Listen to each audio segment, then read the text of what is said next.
How valuable to you is Google? How often do you Google something to find out anything? What does it cost you? Zero. Please, nothing is free.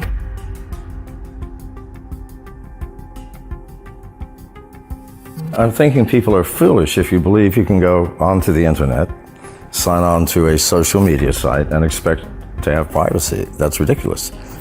How do these companies make money? Seriously, Google makes money by knowing where you are, what you're buying, who you're with, who your contacts are, who you last talked to, where you're eating your dinner.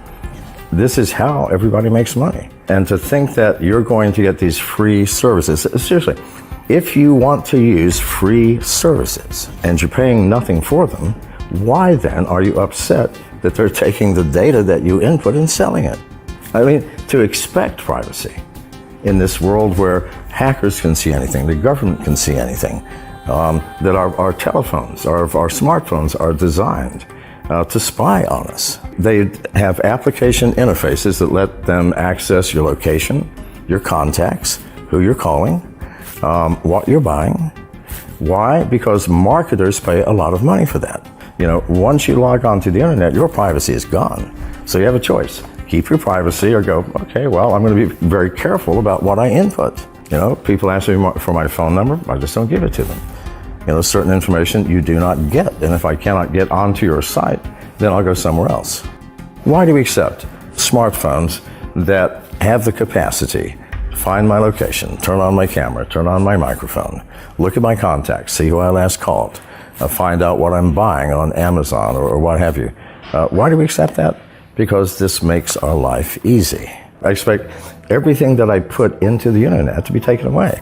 If you put it on the internet, someone's going to get it. It's a fact of life. There's no way to prevent it. So what you put into it, you better expect the world to know. So I don't know, I use disinformation. You know, for example, I bought a house, a new place in a foreign country, and I said it was in Dominica. Put photographs in. Oh no, I've never been to Dominica, and I do not have a house there. However, those people who are trying to find me or looking for me, I mean, you know, you have to figure it out yourself. Protect yourself by any means possible. Disinformation, no information, limited information. But whatever you put into the internet, it's gone, man. People are going to be looking at it and reading it and watching you.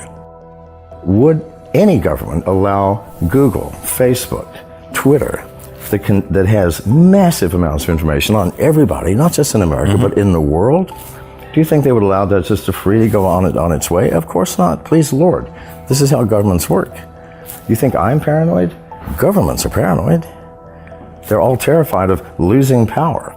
2.5 years ago, someone took 21 million records from the United States Office of Personnel Management. That means everybody with top secret clearances, everybody who has ever worked for the U.S. government for the past 50 years. Good God Almighty. Do you realize what a major coup that would have been in a war? An act of espionage of the scale of which has never been attempted. And it's, you know, some random person in Russia or China probably wandered in and just took it. It's so easy to do. A cyber war would be a very inexpensive war. I mean, Korea has 2,100 hackers. It's a group of government hackers with the capacity to literally take down any country in the world, including the U.S., by any number of ways, hacking into our power grid, shunting the electricity in such a way that all of our transformers burn out across America. Now, we have no electricity. How do you repair it? I don't know. All of our repair tools are electrically operated. Everything goes south. We don't have any electricity to run the plants to create the food and can them and ship them so that we can eat. We don't have the electricity to create fuel from raw oil. We have nothing to run our cars on. We have no lights. We have no heat. Hospitals are down. We have no emergency services. Think about it. Now, there's no nuclear war that could ever achieve that. There would always be pockets of we would still have something. But no, if hackers really wanted to attack America, a couple of thousand could bring us down financially. Why don't they? Well, we probably have the ability to do the same thing to them. But no, this is, you know, we have let things get out of control, and we've done it because we are lazy.